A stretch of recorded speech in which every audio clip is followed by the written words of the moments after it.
안녕하세요. 이번 영상은 지난 영상에 이어서 학교 폭력에 관련된 그런 이야기들을 다뤄보려고 하는데요. 만약에 아이들끼리 치고받은 그런 해프닝이 아니라 실제로 아이가 심각한 피해를 입었다는 그런 판단이 들 경우에 어떻게 하면 좋을지, 만약에 학교 폭력 신고를 한다면 그 절차가 어떻게 되는지 한번 설명해 보도록 하겠습니다. 어떻게 하시면 좋은지. 첫째, 국번 없이 117. 전국 공통적으로 국번 없이 117로 전화를 하게 되면 24시간 접수할 수 있습니다. 접수할 때 팁을 알려드리자면 언제 어디서 어떻게 누구랑 왜 무슨 일이 있었는지 정리해서 말씀해 주시면 이후 처리 과정이 더 신속하게 이루어질 수 있습니다. 그런데 제가 지난 영상에서도 말씀드렸듯이 특히 초등학교의 경우 알고 보면 쌍방 과실인 경우가 많아서 학교 측과 먼저 통화를 해보시거나 담임 상담 등 자초지종을 더 알아보시는 것을 추천드립니다. 둘째, 학생 확인서 및 보호자 확인서. 학교폭력 접수가 진행이 되면 학교로부터 이런 확인서를 전달받게 됩니다. 보통은 아이를 통해서 전달받으실 겁니다. 여기 보면 각 항목들이 있는데 사실대로 자세히 적어주시면 되겠는데요. 이 확인서는 신고를 접수한 피해 관련 학생 및 학부모, 그리고 가해 관련 학생 및 학부모, 양측 모두 쓰게 됩니다. 가끔 이거 꼭 내야 되나요? 안 쓰면 안 돼요? 하고 묻기도 합니다.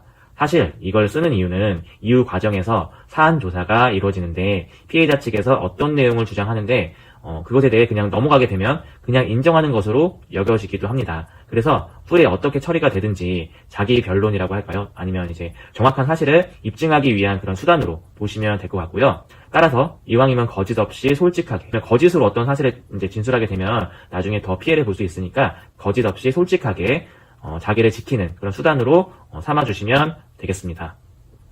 셋째, 분리의사 확인서. 이건 피해 학생과 가해 학생이 한 학급에 있거나 밀접한 장소에서 생활해야 할 경우 분리의사가 있는지 물어보는 겁니다. 피해 정도가 심하고 아이가 지속적으로 정신적인 고통을 호소할 경우, 쉽게 말해서 이제 나를 때리고 아프게 한 그 아이가 꼴도 보기 싫다, 얼굴만 봐도 나는 공포스럽다, 막 이런 경우 있잖아요. 이런 경우 분리 조치를 할지 그 여부를 묻게 됩니다. 만약 이제 피해 학생이 지속적으로 학교에 오고 싶지 않아 하거나 출석을 원하지 않는 경우는 긴급 조치라고 해서 이후에 이제 해당 사건이 모두 마무리가 될 때까지 분리하는 방법도 있는데 이건 전적으로 학교장의 권한입니다. 이제 이후의 과정은 학교폭력 담당 교사, 그리고 담임교사, 상담교사 등 이제 학교 내외의 여러 전문가를 통해서 그래도 해당 학생들끼리 문제를 교육적으로 풀고자 노력을 하게 되고, 또 거기다 더하기 이제 객관적 사안 조사를 하게 됩니다. 물론 이 과정에서 억지로 화해시키거나 하진 않습니다. 다만 양측 아이들 이야기, 또 양측 그런 부모 이야기를 따로따로 객관적으로 들어보고 각각에 전달해주는 그런 역할을 하게 되고요. 물론 이게 정말 힘들더라고요. 아이들끼리는 화해하고 싶은데 부모가 원치 않는 경우 그런 더 난처한 경우도 있었고, 또 반대로 아이들끼리는 이제 화해한다고 했다가 또 다시 안 한다고 했다가 이렇게 하는 경우도 많아서 학교폭력 담당 교사들의 고충이 많습니다. 이렇게 2주 안에 조사 과정 전부가 모두 끝나고 나면요, 학교 내에서 교감 선생님, 또 관련 다른 많은 선생님들, 또 학부모 위원으로 구성된 전담 기구가 개최가 되고요. 그 과정에서 이제 4가지 요건이 있는데 지속성이 있는지, 피해가 큰지, 화해할 마음이 있는지 등등, 어쨌든 객관적으로 따져서 이 4가지 조건을 충족할 경우에는 교육청까지 가지 않고 이제 학교장 종결 등으로 일단락됩니다. 그런데 이제 이 4가지 요건을 충족하더라도 동의하지 않거나 끝까지 잘잘못을 따져서 처벌을 원할 경우, 아니면 이제 4가지 요건을 모두 충족하지 않는 경우는 이제 교육청으로 넘어가게 됩니다. 교육청에서는 이제 등기 우편 등으로 학부모들에게 언제 몇 시까지 나와라 이렇게 안내를 하고요. 물론 시간차를 두고 교육청으로 부릅니다.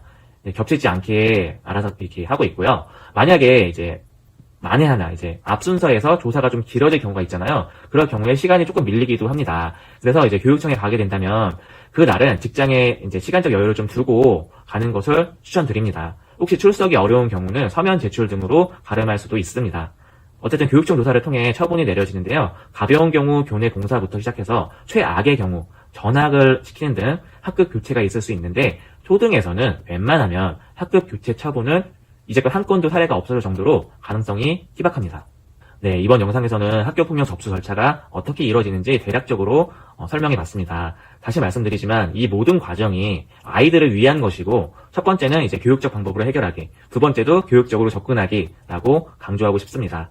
아무쪼록 시청자님들께서는 교육청 처분까지 가는 일 없이 잘 해결하는 그런 일들을 경험하시길 바라면서 이번 영상도 마치도록 하겠습니다.